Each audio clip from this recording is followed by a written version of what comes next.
Life of the workers. बेटा life of the workers यानी उस समय जो वर्कर्स थे उनकी जो लाइफ थी, उनकी जो ज़िंदगी थी वो कैसी थी। ठीक है। Since there was an abundance of workers in the market, getting a job was not easy. Since there was an abundance of workers in the market, getting a job was not easy. यानी जब से जो है, हालांकि मतलब जो है बहुत सारे जो आपके वर्कर्स थे मार्केट में वो अवेलेबल थे, लेकिन सबको जो जॉब मिलना क्या था, बहुत ही डिफ़िकल्ट था, यानी बहुत ही कठिन था, सबको जॉब मिलना आसान नहीं था। The following point state that the life of the workers at that time was pathetic. यानी यहाँ पे कुछ आपके कुछ पॉइंट्स हैं जो इस चीज़ को डिक्लेयर करते हैं कि उनकी लाइफ कितनी आपकी जो डिफ़िकल्ट थी, यानी कितनी जो है ख़राब थी। After the busy season was over, laborers looked for even odd jobs which till the mid 19th century were difficult to find। यानी जैसे ही after the busy season was over, जैसे आपका बिजी सीजन आपका ओवर हो जाता था, ठीक है, उसके बाद में जो है उनको जो जॉब पाना बहुत ही डिफ़िकल्ट हो जाता था। ठीक, कब? मिड 19th सेंचुरी तक। तो the wages increased somewhere in the early 19th century, but this increase was balanced by an increase in prices of commodities। हालांकि जो उस समय जो मजदूरी थी उनकी जो है क्या थी, मजदूरी बढ़ गई थी, लेकिन जैसे जैसे मजदूरी बढ़ गई थी वैसे वैसे ही उनका क्या था, उनकी जो गुड्स थी या सर्विसेज थी या अन्य जो चीज़ें थी उनके भी दाम बढ़ गए, तो इनमें बैलेंस बनाना जो है उनको बहुत ही डिफ़िकल्ट हो जाता था। The income of workers dependent also on the number of days of their work. यानी जितने दिन वो काम करते उतने दिन उनको जो है काम मतलब उनको मजदूरी मिलती थी। Till the mid 19th century above 10% of the urban population was extremely poor. यानी करीब करीब मिड 19th सेंचुरी तक करीब जो आपकी 10% जो आपकी अर्बन पॉपुलेशन थी वो पूरी तरह से क्या थी, बहुत ज़्यादा आपकी जो है पुअर थी। Poor workers force to live in slums. यानी जो पुअर वर्कर्स थे, गरीब जो मजदूर थे, वो उनको जो है झुग्गी झोपड़ी में रहने के लिए मजबूर होना पड़ता था। फियर और employment made workers unfriendly to the introduction of new technology.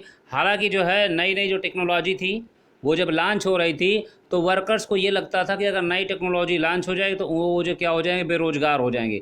इसलिए जो है वो मतलब वो अनफ्रेंडली होते थे किसके प्रति, न्यू जो टेक्नोलॉजी के प्रति।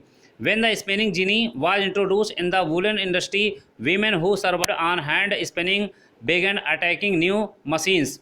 यानी जब स्पिनिंग जेनी का इंट्रोडक्शन हो गया था तो जितनी भी महिलाएं जो हाथों से क्या करती थी, जो वूलन कपड़े थे उनको बनाती थी, उनको जो है काफ़ी मतलब अपनी जो है जॉब के प्रति इनसिक्योर हो गई। यानी उनको लगा कि अब ये स्पिनिंग जेनी का इंट्रोडक्शन हो गया है तो इससे हमारा जो जॉब है वो आपकी छूट जाएगी। At that time, roads, railways from the 1850s railway station began coming up all over London. Tunnel, drainage system, etc. were developing, which needed large-scale employment. The number of laborers employed in the transport industry doubled in the 1840s, which again doubled in the next 30 years। हालांकि इसके अलावा जो नई आपकी जो है technology थी या ये कह सकते हैं आपका जो रेलवे लाइन थी, इनके जो है बनने से बहुत ज़्यादा मात्रा में जो मैनुअल लेबर है उनकी ज़रूरत पड़ी। यानी ये कह सकते हैं 1840s के बाद में करीब करीब नेक्स्ट 30 ईयर्स तक जो वर्कर्स की जो डिमांड थी वो आपकी क्या हो गई, वो आपकी डबल हो गई। अब बेटा आ जाते हैं industrialisation in the colonies. Before the advent of the Europeans, India was regarded as the industrial workshop of the world. Before the event of the Europeans, जब यूरोपियंस हमारे कंट्री में नहीं आए थे तो हमारा जो इंडिया था वो एक तरह से इंडस्ट्रियल वर्कशॉप के रूप में जाना जाता है। यानी पूरे वर्ल्ड का ये आपका इंडस्ट्रियल वर्कशॉप जाना जाता था। India was one of the world's largest producer of cotton textile. यानी भारत में विश्व का सबसे ज़्यादा जो है कॉटन टेक्सटाइल का प्रोडक्शन यहाँ पे किया जाता है। Indian textiles were renowned both the their fine quality and executive craftsmanship. यानी जो आपका इंडियन जो मतलब टेक्सटाइल था वो दोनों तरह से, चाहे आपका जो क्वालिटी में हो या फिर उसके क्राफ्ट्समैनशिप में, दोनों तरह से उसका एडवांसमेंट हो गया था। ठीक है।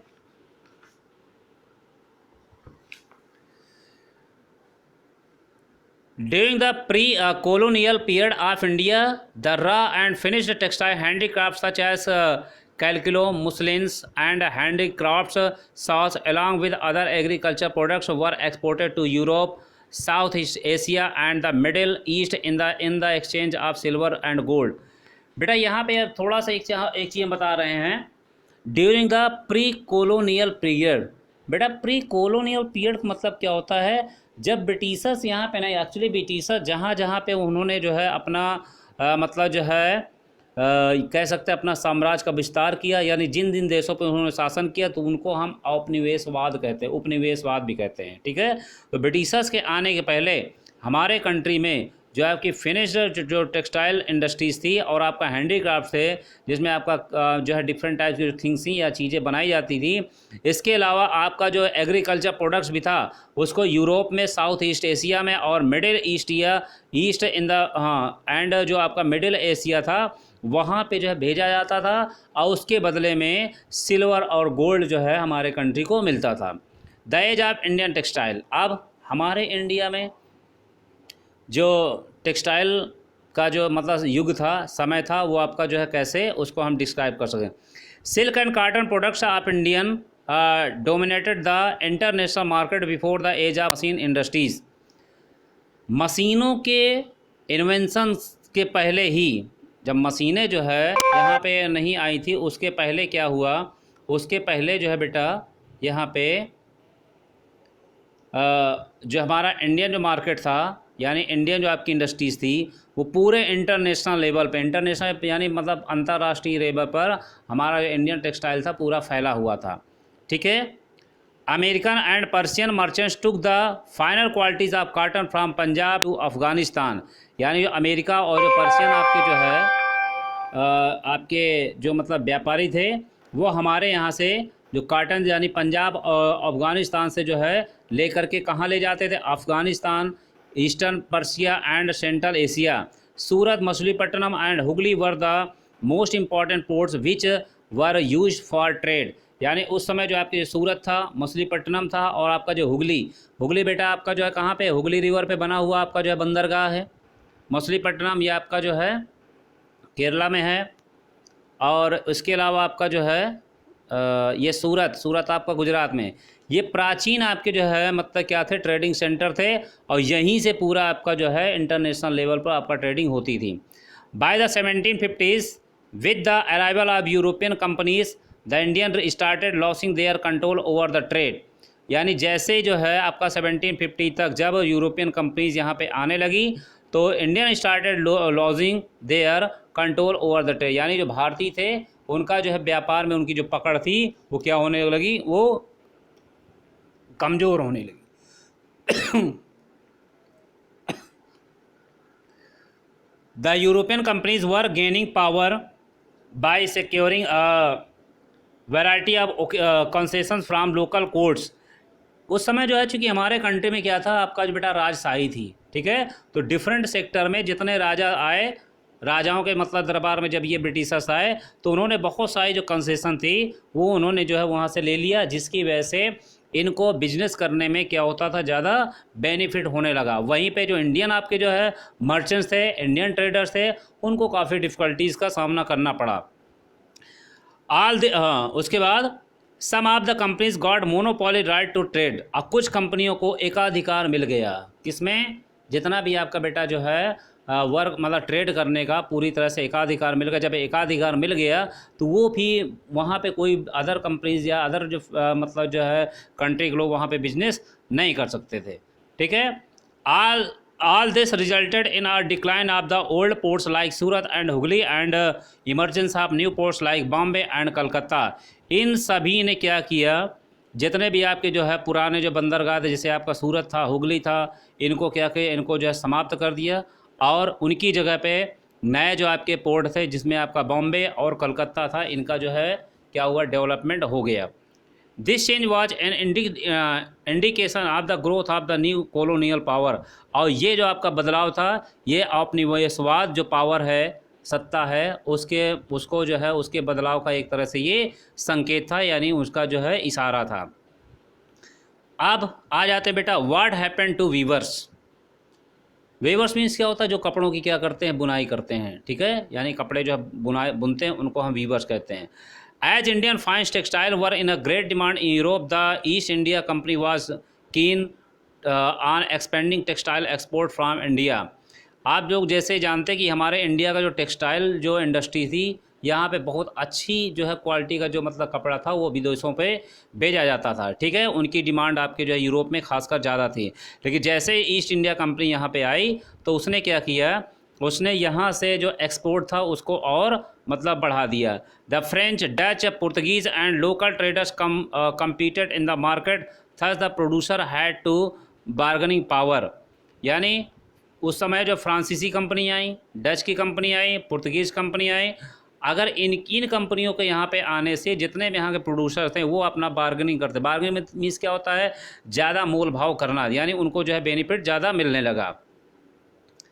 So the officer of the east India company faced problem for getting smooth supply. इसलिए जो है जो ईस्ट इंडिया कंपनी के जितने भी आपके ऑफिसर्स थे उनको यहाँ से सप्लाई भेजने में बड़ी प्रॉब्लम आने लगी। After the company establish its political power, it started to eliminate its competitions and tried to assist a monopoly right to trade।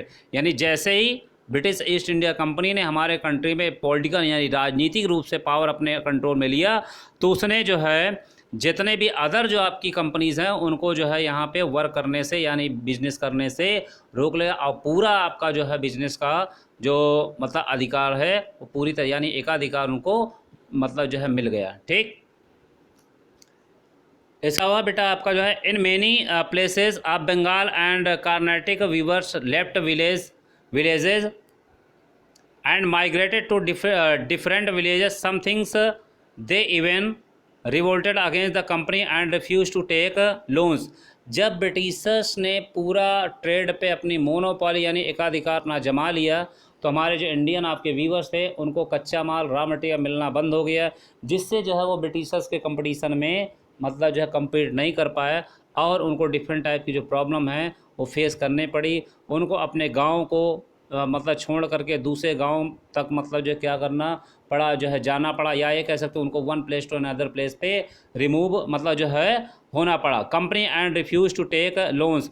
और इसके अलावा उन्होंने क्या किया, sometime they even revolted against the company and refuse to take loans. यानी इसके अलावा कभी कभार उनको क्या होना जाता, कभी कभार वो स्ट्राइक कर देते थे और स्ट्राइक करने के साथ साथ वो जो है उनको जो है जो लोन था उसको रीपे करने से वो मना भी कर देते। तो ऐसी सिचुएशन जो है उस समय की